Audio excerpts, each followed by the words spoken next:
Buenas tardes, bienvenidos y bienvenidas todos y todas hoy aquí. Mi nombre es Jorge Neira y hoy soy en esta mesa la representación del colectivo Reflexión Abierta.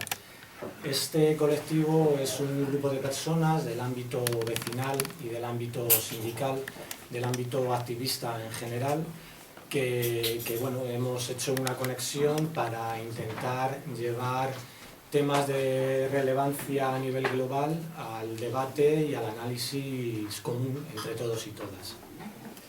El tema de hoy es la democracia y su estado actual en el Estado español, y el análisis que hagamos hoy aquí o las inquietudes que saquemos o las conclusiones que saquemos pueden ser muy parecidas, entiendo yo, a cualquier acto parecido en cualquier democracia liberal del entorno. Y bueno, esperemos que sea enriquecedora para todos y para todas. Queremos hacer un poco hincapié en si la democracia representativa resta la participación ciudadana y si una democracia participativa sería mejor que una democracia representativa.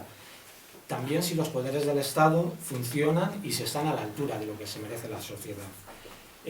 Si el alejamiento de la política de las personas merma la calidad democrática que tenemos hoy, porque también tenemos, entiendo yo, tenemos la necesidad de participar para hacer de todo ello algo un poco más cercano para todos. Si la desigualdad social y económica también influye en la democracia, ¿no? Si hay más o menos, cuanto mayor riqueza o menos riqueza se tiene. Y si el ascenso de los partidos de ultraderecha y sus postulados en el corto plazo pueden mermar la democracia tal y como la conocemos hoy. Estos son los puntos centrales que queremos debatir, pero también entendemos que hay que tener en cuenta algunos aspectos, que no vamos a entrar en ellos, pero los mencionamos porque pueden ser un buen objetivo de análisis también individual. El ejemplo de Suiza con su democracia directa pudiera ser una posibilidad atractiva que copiar, dejando a un lado esa democracia representativa que tenemos hoy. También, si una visión anarquista como la colectividad, la igualdad, la solidaridad, el apoyo mutuo, que trascendiera las instituciones, podría mejorar la democracia que estamos viviendo hoy. Por otro lado, la baja calidad discursiva que estamos viviendo en los últimos años del panorama político que nos representa, ¿no? Si eso también, esa falta de calidad en el discurso, merma la democracia como tal. Bueno, para todo ello hemos invitado a don José Antonio Martín Pallín, que como todos y todas sabéis seguramente es magistrado emérito del Tribunal Supremo.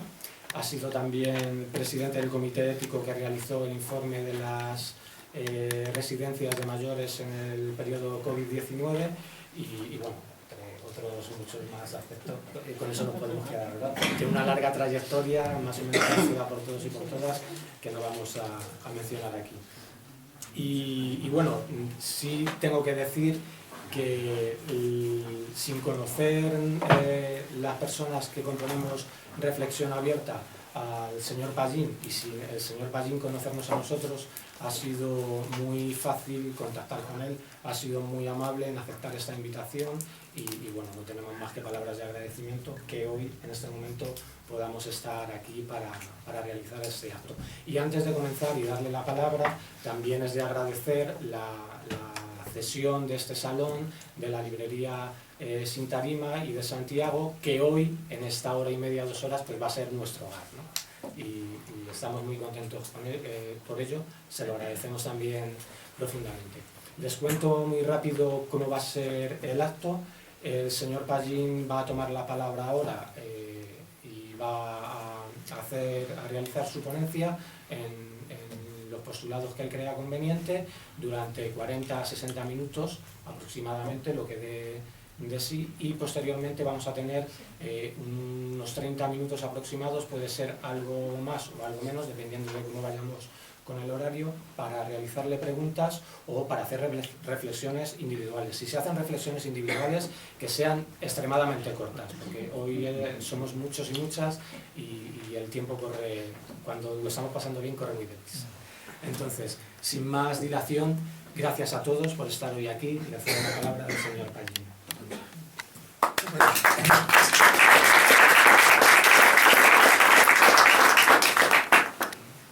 Muchas gracias, en primer lugar, por invitarme a la reflexión abierta, que siempre tiene que estar abierta, si no es reflexión. Y por otro lado, pues, en unos momentos en los que en realidad, no solamente en España, sino en otros muchos países, la democracia está en crisis y en un peligro evidente. Como el título genérico es democracia, yo siempre que se presenta la ocasión, pues cito a Winston Churchill, personaje al que odio, porque fue el culpable de la no intervención en la Guerra Civil Española, pero hay que reconocer que era un gran escritor y un conservador británico al uso, y que dijo una frase genial, muchas de las suyas: que la democracia es el peor de los sistemas políticos, excluidos todos los demás. Entonces, bueno, pues esto ya es un acercamiento a lo que significa y lo que se puede esperar de la democracia, o de una democracia plena. A mí me hace mucha gracia, sobre todo de Economist, que acaba de columpiarse en un dato, cosa rara en una revista tan prestigiosa, en que hace una especie de ranking, como si fuesen los 40 principales, pues de las democracias. Y todos los políticos están muy preocupados. España estaba en el 17, baja al 19, sube al 15, lo cual me parece, como juego de entretenimiento, no está mal, pero no me parece en absoluto fiable. Porque una democracia no es necesariamente un sistema que sea perfecto. Yo creo que hay que abandonar esa pretensión. Y por otro lado, lo que sí está claro, vamos, no lo admite en discusión, no creo que nadie pueda rebatirlo, que la verdadera democracia es más democracia participativa que la representativa. En eso no hay duda. Ahora, es posible, citabas el ejemplo de Suiza, país en el que el servicio militar dura hasta los 45 años. Y los fines de semana y los domingos se puede ver a familias, ellos vestidos de militar, haciendo maniobras, país neutral y pacifista, pero tiene esa connotación. Y bueno, pues es un modelo, efectivamente, de democracia participativa a través del referéndum. Y después hay otro sistema alternativo, que es la representativa, y que puede ser la representativa, digamos, un poco pasota, en el sentido de que el ciudadano, pues cada 4 años, o a veces menos, le llaman a las urnas. La participación cada vez es menor, eso es un dato que debe preocupar. Deposita su voto y le entrega la soberanía, además lo dice nuestra Constitución, que las Cortes Generales representan la soberanía del pueblo español. Y que tampoco es una novedad, porque existe en otras constituciones. Y recalco lo del pueblo español porque algunos, cuando se enfrentan al tema de Cataluña, pues desconocen que durante todos los siglos, desde 1812 hasta la constitución de la Primera República, la soberanía residía en la nación. ¿Qué es eso de la nación? Bueno, pues es algo que el señor Roca Junyer consiguió colar en el artículo 2 de la Constitución al hablar de regiones y nacionalidades. Pero no se sabe muy bien qué significa. Y una de las aspiraciones que iban en el estatuto que se cargó el Tribunal Constitucional era: Cataluña es una nación, por ejemplo. Pero no, Cataluña es un pueblo. Es un pueblo que podrá tener su estructura, sus características, y así pues, muchos de lugares de España. Curiosamente, la Constitución nuestra, que es esencialmente representativa, y no es rigurosamente cierto que la soberanía resida en las Cortes Generales, porque nos hemos convertido, sin darnos cuenta, o a lo mejor deliberadamente, en un sistema presidencialista.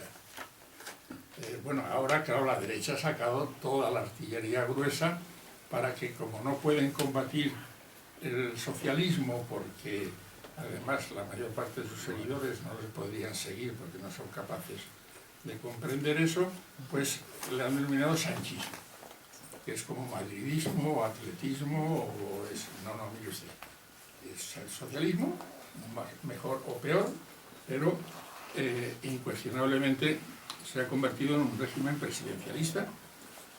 Lo fue inicialmente con Adolfo Suárez, no tanto, yo creo que tuvo más control, y ya después, claro, cuando se saca una mayoría absoluta de 202 diputados, la tentación de ser presidencialista es muy grande. Y la Constitución además proporciona muchos elementos para convertir en presidencialista. En primer lugar, en el Consejo de Ministros, la gente no lo sabe, la gente no vota.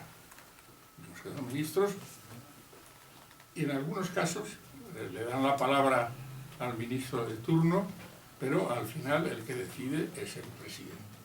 No es consensuado. No es consensuado.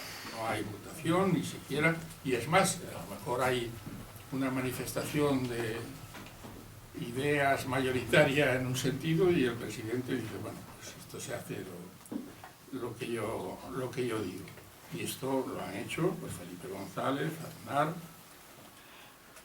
Zapatero, Rajoy y ahora Pedro Sánchez. Con mayor o menor intensidad, los datos que me cuentan mucha gente, amigos que han sido ministros, pues parece que Felipe no contaba mucho con los ministros, Zapatero un poco más, pero bueno, esto ya es un problema de carácter personal, no político, depende un poco de la personalidad del sujeto. Pero se han incrustado y no los hemos utilizado a fondo, o no sabemos, pues mecanismos de democracia participativa y muy interesantes. Bueno, uno de ellos que se está malversando es, por ejemplo, la acción popular. No hay ningún país de la Unión Europea ni de ningún sistema judicial que yo conozca en que exista la acción popular, que aparece en España en 1870, con unas pretensiones y unos razonamientos que no son de actualidad, porque se pensó en que el Ministerio Fiscal, que inicialmente eran a su vez abogados del Estado e inspectores de Hacienda, lo de fiscal viene por ahí, precisamente de los tributos. Después ya se decidió y nos dedicamos a lo que nos dedicamos, y los abogados del Estado por un lado y los inspectores fiscales por otro.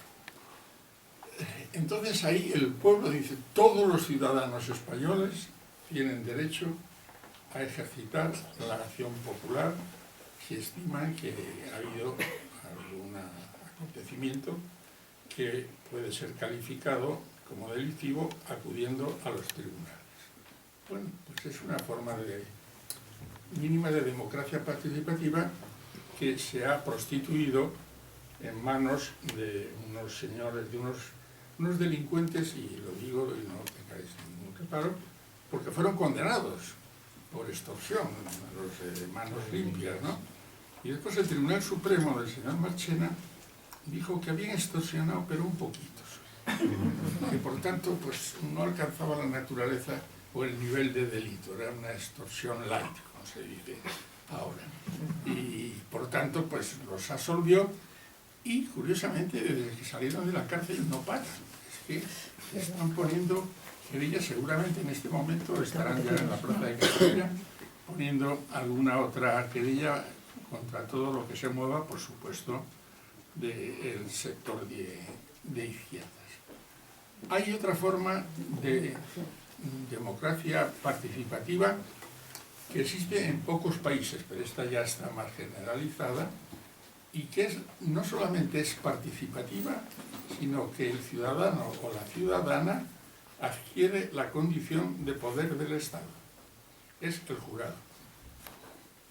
En el jurado, el ciudadano o la ciudadana que es llamado a formar parte del jurado, son 9, decide si una persona es culpable o inocente. Lo mismo que haría un juez. Luego no solamente participa en una actividad del Poder Judicial, sino que tiene la capacidad de decidir. Y su veredicto, si no se anula por otras causas, es inapelable. Por tanto, es una forma de participación interesante. Otra forma de participación es la iniciativa legislativa popular. Existe, son 500.000 firmas para poder llevar al Parlamento una iniciativa legislativa popular. Bueno, existe, pero la verdad que se hace muy poco caso de ella y hasta ahora no ha tenido mucho éxito, pero hay que reconocer que es una forma y a lo mejor en su momento... La herramienta existe. La herramienta efectivamente existe. Y después hay una que, además has aludido a los movimientos vecinales, que se utiliza muy poco y creo que hay que sacarle mayor partido en los ayuntamientos. La Constitución dice que se pueden organizar referéndums sobre asuntos de interés público y después hay una ley que lo desarrolla. En este país nadie se lee las leyes y en relación con la materia municipal hay dos modalidades de referéndum. Uno a iniciativa de lo que deben ser los concejales, que es tanto representativa, y otro de a iniciativa popular. Y ahí que además puede ser muy eficaz en determinadas actuaciones o en determinados asuntos en los que, claro, por ejemplo, estoy viendo aquí de la cárcel de Carabanchel, pues si en su momento se hubiera hecho un referéndum sobre si se mantenía o no, porque una cosa, pues yo creo que hubiera triunfado la opinión de que había que mantener ese símbolo de la represión franquista. Luego hay un hueco para la esperanza si eso en su momento pues se intensifica y prospera. Pero la situación, hay un libro aquí sobre la mesa que es premonitorio, se llama La guerra de los jueces. Estamos en pleno fragor de la guerra de los jueces. La pretensión del Poder Judicial, que no emana del pueblo, sino de las facultades de derecho. O sea, unos chicos y unas chicas, pues con mucho sacrificio, porque además la oposición es bárbara. Esta sí que no tiene precedentes, y además lo decía una persona tan poco sospechosa como el doctor Marañón, que decía que en España había dos sangrientas fiestas nacionales, los toros y las oposiciones. Por lo tanto, yo, apoyándome en la autoridad del doctor Marañón, pues sigo manteniendo lo mismo. Y si ahora encima la oposición se convierte en una especie de concurso de pasapalabra, porque claro, es que lo pone la convocatoria, y yo la he firmado y conseguí dar el salto. Además había, no sé ahora ya, con esto del bingo, no se juega, pero en las casas se jugaba la lotería con unos cartones. Bueno, pues ahí salía el tema 40. Había gente que se estudiaba la mitad del programa, porque decía, bueno, si hay suerte, pues oye, puedo salir adelante. no significaba absolutamente nada, te convertías en un papagayo y que recitabas unos temas que además te advertían. Tiene usted 20 minutos para decirlo. Entonces era una mezcla de memorística aberrante y con unas connotaciones, diríamos, parecidas al atletismo y al juego de las 7:30. Era una especie de salto de concurso de vallas o de los 3.000 metros obstáculos. Claro, tú ibas muy bien en la recta, hacías una buena exposición, ¿verdad?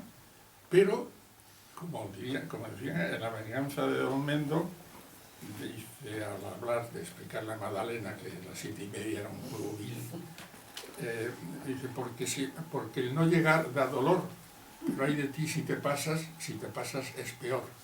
Porque incuestionablemente el tribunal lo tiene muy fácil, que además está medio aburrido casi siempre, empieza a las 4 de la tarde, en verano es bastante insoportable, y la tendencia es, oye, no vamos a entrar en valoraciones, este chico o esta chica, son 5 temas, ha dicho 4 muy bien, pero le ha faltado el quinto.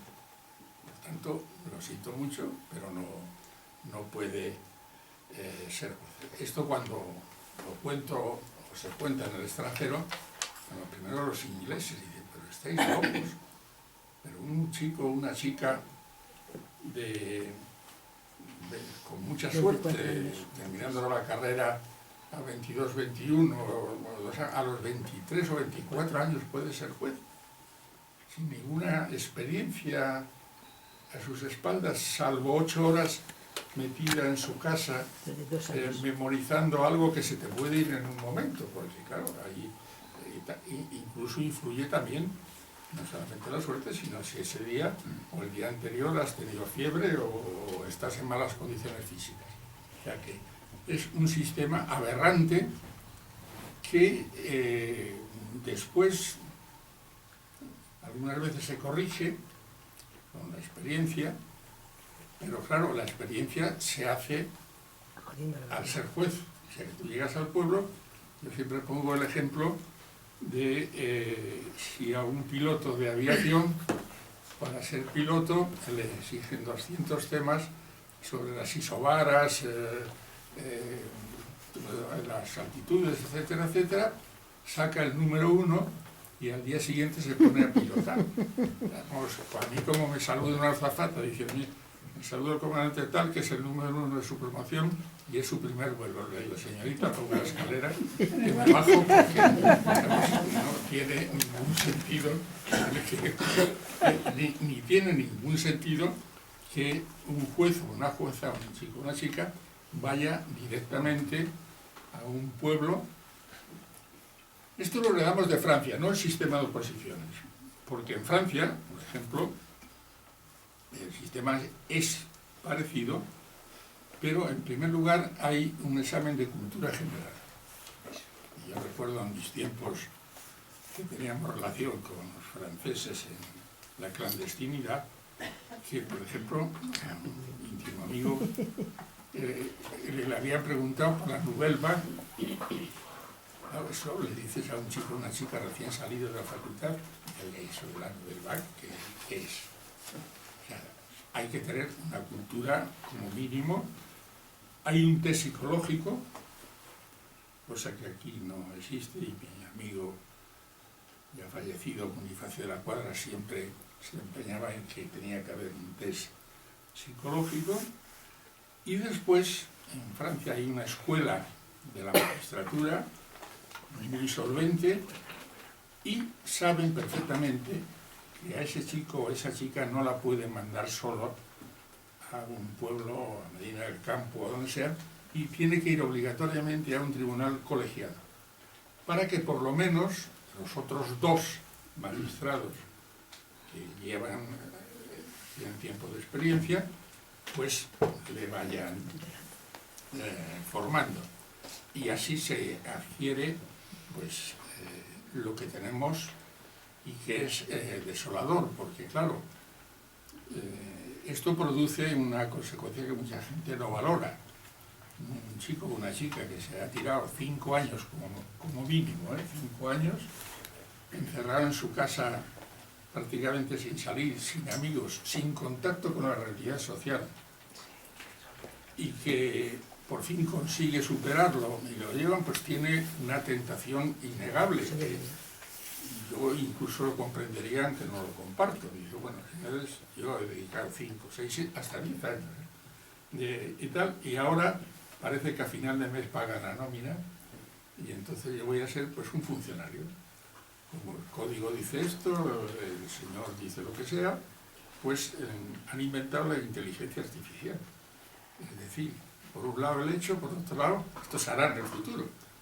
Metes el hecho, metes el código y te sale la sentencia, sin ningún razonamiento y sin ninguna capacidad de explicación o de motivación, porque hay sentencias, y yo las he visto, y algunas a lo mejor de las mías, en que el abogado o el interesado no está de acuerdo porque ha perdido, pero por lo menos la lee y dice, hombre, este señor o esta señora se ha esforzado en hacer un razonamiento.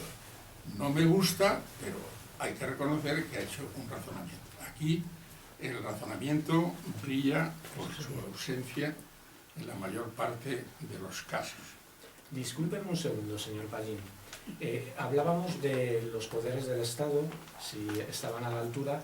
Podemos sacar la conclusión, tras su reflexión compartida con todos nosotros y nosotras, que el Poder Judicial, uno de los poderes del Estado, no es todo lo democrático o no funciona todo lo bien que necesitaríamos como sociedad. No, eso es evidente. Yo creo que en parte ya lo he insinuado, porque además la falta de motivación es porque realmente el mal viene de la universidad. La universidad también tiene bastante culpa de todo esto, cosa que no pasa en Alemania, por ejemplo.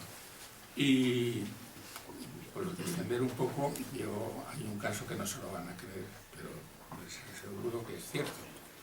En la época de Franco, cuando había algún lío, una huelga minera o alguna cosa, tiraban de Gibraltar español y montaban unos numeritos de Gibraltar español con los escasos medios que entonces tenían. No había televisión, pero los periódicos, la radio, etcétera, Gibraltar español. Y tan enfervorizado estaba un juez de Almería, que en un pleito civil puso una sentencia, una cosa de servidumbre, dice, considerando que Mrs. Lewin es inglesa y que por tanto no puede tener razón, y ahí terminó su razonamiento. O sea, que al final lo motivó a su manera, pero claro, estaba influenciado un poco por el ambiente que se respiraba.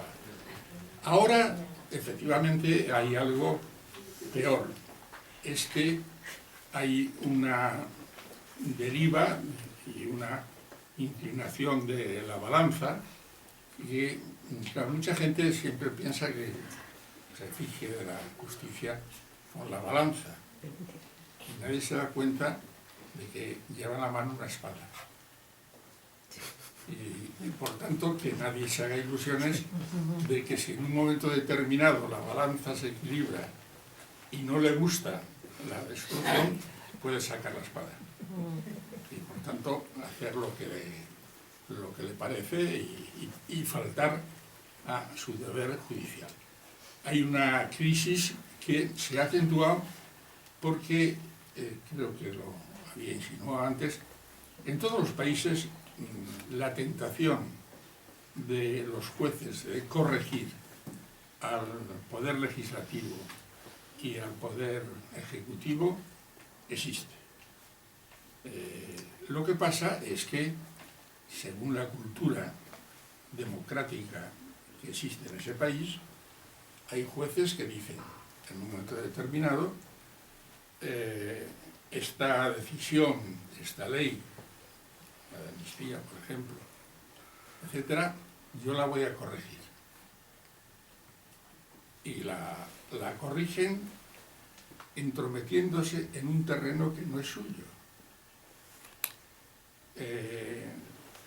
yo viví, eran otras épocas, pero por ahí en la sociedad, cuando la guerra de Irak, bueno, pues ahí yo salía en una pancarta en la Gran Vía y era fiscal, cosa que ahora, vamos, si lo hace un fiscal, otra, pues dura 24 horas.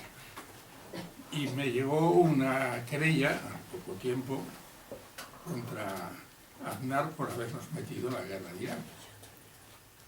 Y yo no dudé ni 15 minutos en decir, mire usted, mi posición sobre la guerra de Irak está clara, pero también tengo muy claro que los jueces no podemos meternos en materia de política exterior y que eso lo tiene que hacer el Parlamento y los ciudadanos cuando vayan a votar, pero un juez no puede intrometerse. Esto los anglosajones, que tienen más cultura democrática, lo tienen muy asimilado y lo llaman la autorrestricción. Yo podría entrar, yo quería entrar, pero no puedo porque estoy invadiendo esferas propias de otros poderes del Estado. Aquí se invade todo y, por ejemplo, la ministra de Asuntos Exteriores, González Zelaya, fue imputada y acusada por un acto de política exterior que fue traer al presidente de la República Árabe Saharaui. Menudo follón tenemos entre las izquierdas y tal, pero era un acto político. Pero hubo un juez, hijo y nieto del juez, como decía Camboyo, claro, que es una casta, que es una casta. Pues que afortunadamente después se archivó, pero tuvo que dimitir. Entonces hay un intervencionismo que está alcanzando unas cotas verdaderamente preocupantes. Ahora hay una beligerancia. El señor Tellado, me parece que se llama, yo le llamo el almirante Tellado, porque ha propuesto que ir con la Armada a parar las pateras. Bueno, pues además le puede hacer unos versos Federico Trillo cuando lo de Perejil. Y Ay, qué bueno, el almirante Tellado, pues ayer lo dijo muy claramente en un espacio radiofónico tan independiente y tan ecuánime como Libertad Digital, y dice, bueno, utilizaremos todos los medios, incluidos los judiciales. Lo cual hubiera dado lugar en cualquier otro país, más allá de las fronteras, y diría tú, que aun siendo jueces que tuviesen una tendencia hacia la derecha, pues hiciesen un comunicado de repulsa, porque en cierto modo les está llamando prevaricadores. Y mire usted, es que los jueces están a mi servicio. Eso es lo que sí cualquiera interpreta cuando dice eso, y por desgracia tiene razón. O sea que eso es lo peor. El correctivo yo creo que pasa pues por un nuevo sistema de selección y por un control, y que por favor, es que claro, este país está marcado por el militarismo, y yo le he echado una bronca incluso a altas representaciones del Estado, y dice, yo acato la sentencia. Mire usted, las sentencias no se acatan, las sentencias, por desgracia, hay que cumplirlas, eso es lo malo, pero acatarlas, ¿por qué? Dice, este tío es un militante que ha hecho una sentencia propia de un militante político y no de un juez, por tanto no la acato. Ahora, como es el Tribunal Supremo y es la última palabra y no hay más recursos, habrá que cumplirla. Y en ese aspecto, por desgracia, es así. Y por finalizar, porque a mí me gusta más que participemos todos en la reflexión, pues ahora nos encontramos en un punto que yo nunca pensé cuando empecé en esta santa cofradía que íbamos a llegar. Yo sabía que, bueno, porque claro, mis primeros años fueron de fiscal durante el franquismo. Y había jueces que hasta tal punto el régimen no confiaba en ellos que cuando empezaron los delitos de asociación ilícita crearon el Tribunal de Orden Público. en el que solamente inicialmente había 3 magistrados, después fueron 5, porque no se fiaba del resto de los jueces, aunque me consta, porque claro, yo hablaba con ellos, que eran, hombre, por lo menos no eran contrarios a la dictadura y algunos con una gran profesionalidad. También otra anécdota, ahora con esto de las exhumaciones, que ha sido un escándalo el posicionamiento de los jueces respecto a las exhumaciones, no han querido ir al lugar. Pues bien, en esta época, que es época de setas, en la casa de campo, pues iba gente, escarbaba y como allí estuvo el frente, pues aparecían huesos. Llamaban al juego de guardia y recuerdo que un juez, que era netamente franquista, cumplió con su deber, que le mandaba la ley, se fue con el forense, recogieron los huesos, hicieron unas diligencias judiciales que el día de mañana los historiadores podrán tirar días, por supuesto autor desconocido, porque nadie sabía, incluso hasta podía ser de un bombardeo o de lo que fuese, ¿no? Y ahí existían. Ahora ni eso. Ahora no hay rastro judicial del 99% de las exhumaciones. Son actividades que ahora la ley de memoria democrática tienen más carácter administrativo que judicial. Por tanto, el día de mañana, el historiador, o en el presente, va a tener 2 versiones. La versión oficial, que es la causa general, hecha por fiscales, y pues, la inexistente versión judicial, porque no va a encontrar, o le va a ser muy difícil encontrar, un rastro judicial de una exhumación. Y esto se hace sin que nadie, ese famoso Consejo del Poder Judicial, que parece que nos ponía a la cola de Europa y que Europa estaba muy preocupada por el Consejo del Poder Judicial. Hombre, yo soy miembro de la Comisión Internacional de Juristas de Ginebra y no he notado ninguna preocupación en mis colegas, y es más, algunos ni saben qué es el Consejo del Poder Judicial. O sea que esto que aquí nos vendían como unas cosas, bueno, nos vendían hasta tal punto que fueron a Europa como si fuese el primo de Zumosol. Dicen, a ver si el señor Didier, que por cierto es un amigote de Esteban González Pons, que le gusta mucho la paella, cosa que le honra, salvo una vez que la tomó por la noche, y eso es intolerable, pero bueno. Y entonces, tirando del señor Didier, llegan a la comisión y dicen, hombre, esto es preocupante, pónganse ustedes de acuerdo. Han hecho un acuerdo y resulta que el Consejo no existe. Aquí se está investigando a la esposa del presidente, se ha investigado a Podemos, Neurona y tal. Se está investigando al fiscal general del Estado. ¿Y han leído o oído algo de que el Consejo del Poder Judicial haya hecho algún comentario? No de inmiscuirse en la labor judicial, sino decir que, oiga, que la cosa es preocupante y poner un poco en su sitio los límites del poder judicial. La salida, pues, bueno, yo voy a terminar con algo que la verdad que no doy una con la Bonoloto ni con el Euromillón, pero me atrevo a hacer un pronóstico. Hoy se ha archivado la última barrera que quedaba del juez Peinado Michavila. No es su segundo apellido, pero el señor Michavila es el que está haciendo, porque el señor Peinado es incapaz, y lo digo con conciencia, y tenía fama entre sus compañeros de ser un inútil. Entonces, el señor Michavila... Discúlpeme, depende de quién lo mire. Los amigos del PP lo encontrarán... No, es que está detrás Michavila, y la Michavila sí se sabe un poco de derecho. Y entonces, saltado esta última barrera, la siguiente, a lo mejor la demora un poco, estamos a finales de octubre, es elevar al Supremo una exposición pidiendo la imputación de Pedro Sánchez y Pérez Castelo.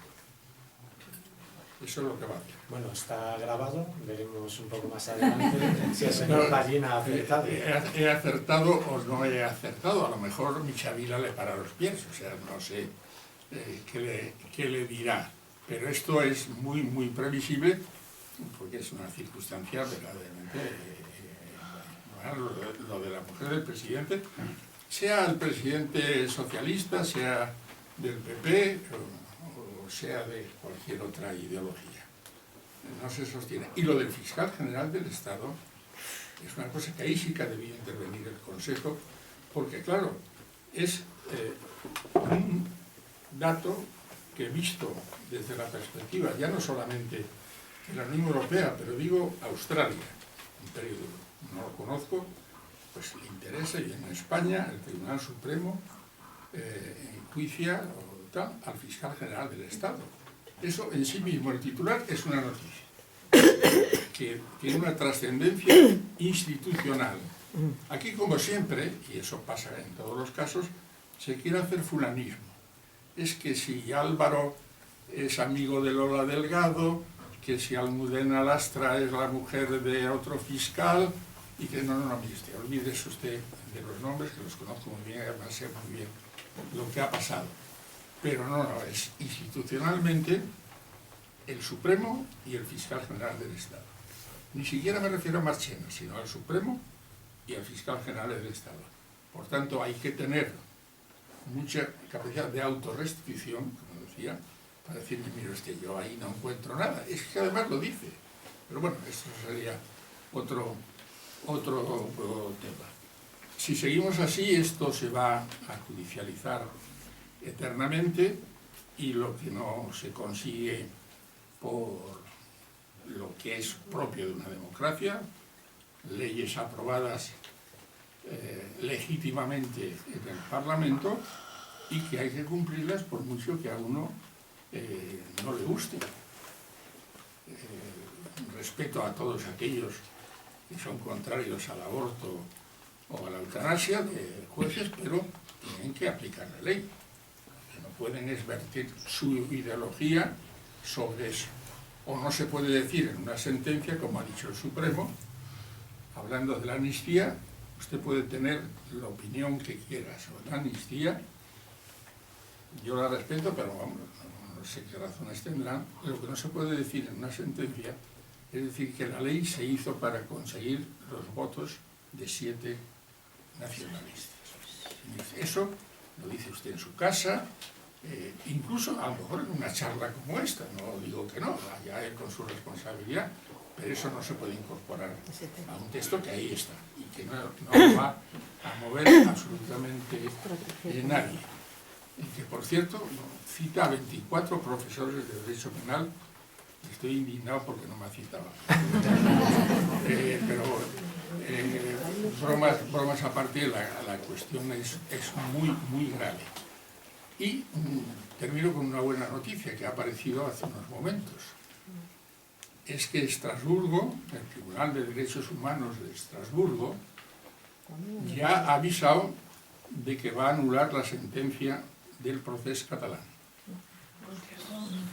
Está esperando solamente, la cosa lógica, que lo hubiera hecho también como magistrado y como persona. Si le aplica la amnistía, incuestionablemente el tribunal dirá que ya no tiene nada que decir. Ya le han aplicado la amnistía, por tanto no tiene ningún sentido que yo me pronuncie. Y hoy acaba de requerir al Estado español que le informe sobre las consecuencias de la no aplicación de la amnistía a los delitos de malversación. El señor Marchena, que está dilatando esto, a lo mejor se va a encontrar con una bofetada de Estrasburgo, que si hubiera aplicado la amnistía, repito, hubiera desaparecido. Pero la situación al día de hoy es esta, y no vamos, los que nos movemos en este mundo, o sea, Estrasburgo recibe al año 100.000 demandas. Y por supuesto, como el género humano tiene sus limitaciones, tiene que aplicar la guillotina. cuando ha llegado hasta donde ha llegado, es que no ha aplicado la guillotina y está anunciando lo que va a hacer. Por tanto, yo pienso que Marchena no es tonto. Si se da cuenta, va a tener que rectificar. La salida, para no terminar pesimistamente, es que realmente haya un debate judicial en la sociedad y que no se hagan estereotipos y que se diga que jueces conservadores o jueces progresistas. Yo el otro día tuve que rectificar a Susana Griso porque nos llevó a un juez conservador y un progresista y yo dije, mira, no, vamos, lo dije, Susana, te estás equivocando. Los dos somos jueces, él lo es y yo lo he sido. A los dos nos guía la interpretación del principio de legalidad. Me molesta mucho que se utilice para los reaccionarios la palabra conservador, porque un conservador británico, como decía mi maestro y mi mentor Albert Camus, dice, yo sería conservador si lo que hay que conservar merece la pena. Entonces yo tengo mucho respeto a los conservadores y todos estos que están en la llamada asociación profesional de la magistratura. Yo siempre que hablo con ellos digo, es que yo soy amateur. Ahora, si ellos son los profesionales, yo debo ser amateur. Y en esta tesitura, si no se corrige esta deriva, son 5.500 jueces, 1.300 y pico en la asociación llamada profesional y otros tantos. Vamos, en este momento Jueces para la Democracia debe representar el 12% simplemente de los asociados. Y por tanto, lo llevo comentando con ellos, ha llegado el momento, como sucedió en Italia con el problema de Mano Politi, pues hay que hacer algo, hay que decir algo, pero esto no se puede hacer. Que no es que son compañeros, la independencia. No, esto está aquí, no se acata y se critica. Y se le dice a la sociedad española que vamos por muy mal camino. Porque claro, la gente no se fía ya de los tribunales. Yo ahora que estoy haciendo de abogado, he sido fiscal, magistrado, y espero no ser imputado, pero bueno, para cubrir ya todo el esquema. Y lo primero que hace un cliente cuando llega al despacho de cualquier abogado, dice, ¿y este juez de qué es? Sí, claro. O sea que eso es un mal síntoma de que no confían en la justicia. Permítame usted, señor Pallín, que le interrogue con todo el cariño, le hago un par de cuestiones que usted responde someramente o rápidamente y luego le pido una opinión. La primera pregunta es si el poder empresarial y financiero rompe las reglas de la democracia en este país, según su opinión, y por su larga trayectoria, alguna opinión debe de tener. Hombre, por supuesto, la COE, que sería el órgano representativo, pero no es todo. El IBEX 35 manda más que la COE, ¿no? Pues realmente el principio del artículo 31 de contribuir a las cargas sociales en función no lo cumple. Las eléctricas, los bancos, ahora se está discutiendo si se mantiene el impuesto a la banca y a las eléctricas.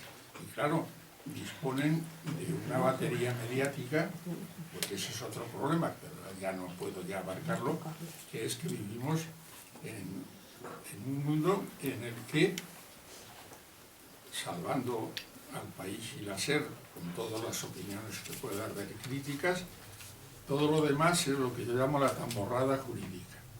O sea, no hay ningún medio que se libre de ponerse al lado de los mayores disparates que pueda cometer la judicatura. Y no están exentos, por supuesto, los poderes económicos, que a su vez son el país es de de un señor que tiene un fondo, no sé, pues los pobres buitres que tienen que ver con esto, son muy ecológicos, limpian los restos.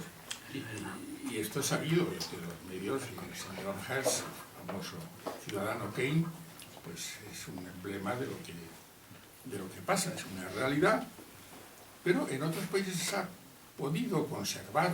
Vamos, aquí sería impensable un Watergate, por ejemplo, o cualquier otra investigación de ese calado, porque los que mandan, y por tanto ese medio, y después otro que no es exclusiva culpa de los poderes económicos, sino de una señora que vive ahí en el centro de tortura de la Puerta del Sol y que se dedica a regar con dinero público y subvencionar a medios que algunos no sé si deben tener, vamos, ya quisieran un local como este para poder tener la redacción.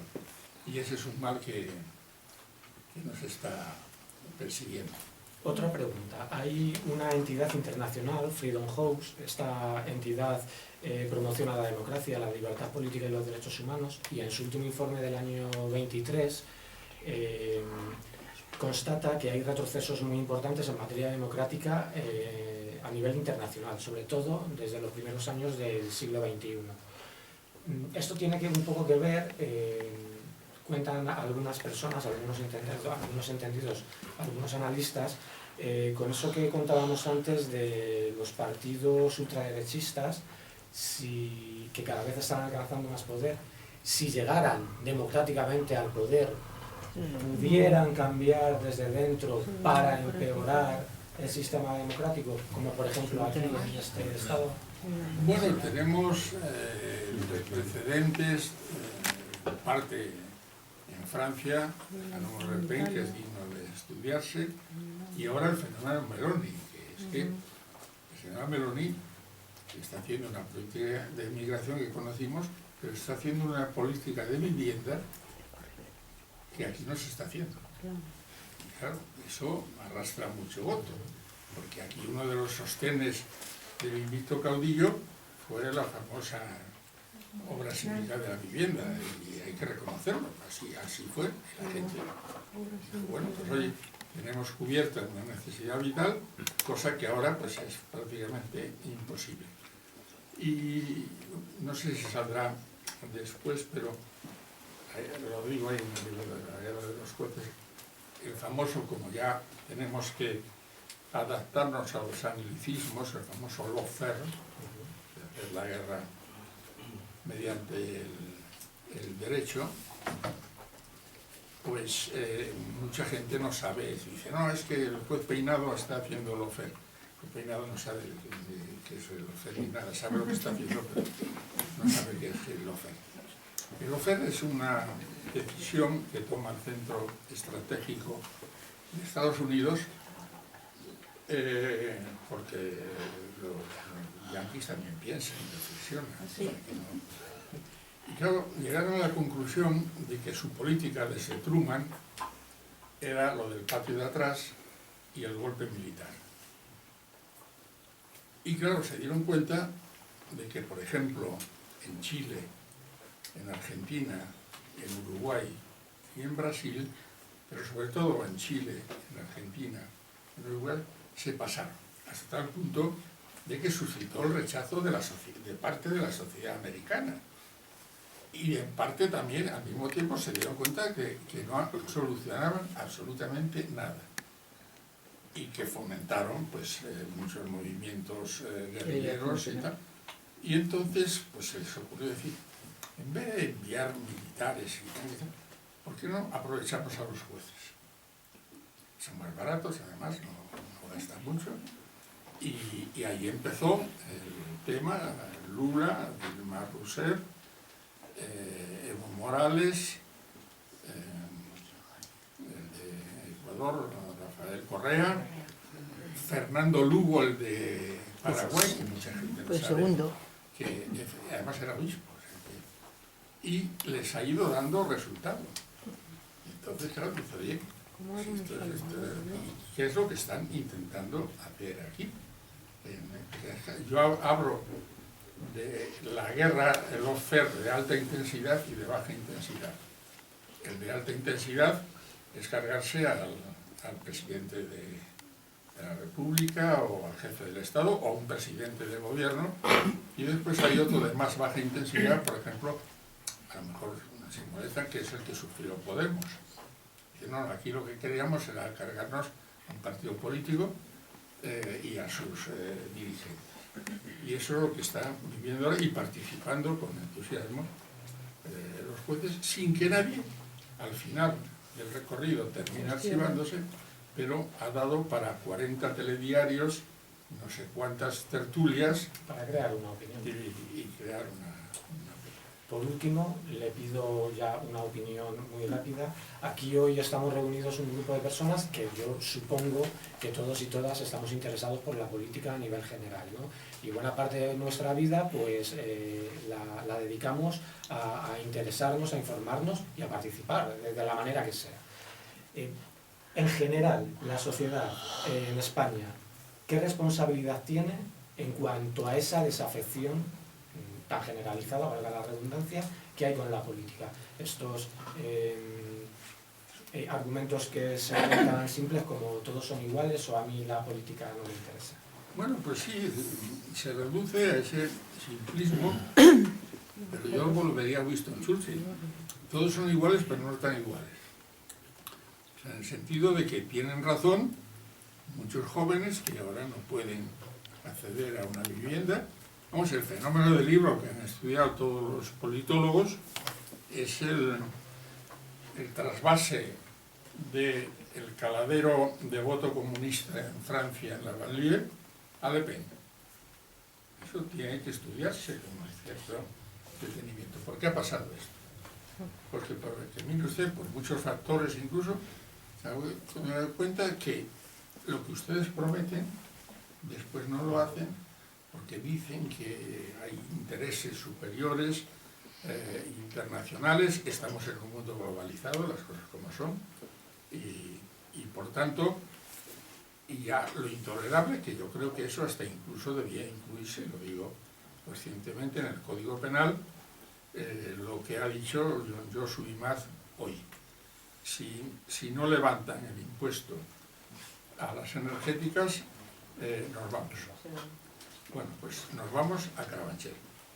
O sea, eso no se puede tolerar en un país democrático. Pues muchas gracias. Yo pido un aplauso para ese país.